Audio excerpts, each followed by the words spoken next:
It was important to me to stay in contact with some of the providers who had taken care of Jack. And again, we were in the hospital for that 2 solid months. And I would say the residents, they rotated in.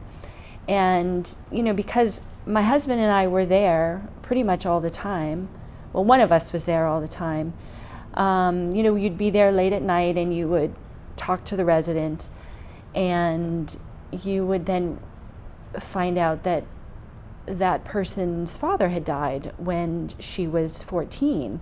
And while the discussion wasn't about the comparability, if that's a word, of the losses, there did develop a shared sense of the loss.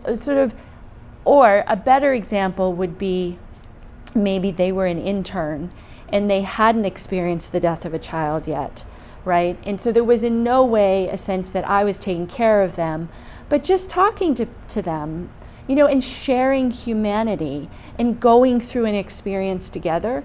So at any rate, afterwards, just connecting, keeping in touch with them, like maybe going for a walk or just exchanging an email or exchanging a card.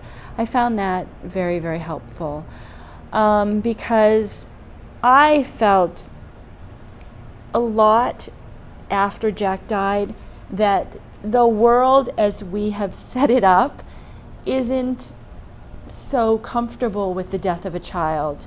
I mean, I would bring my younger son back to preschool, and there were certainly a lot of people who expressed their condolences, but then there were some people who I knew and didn't sort of say anything, and I get that because they felt uncomfortable.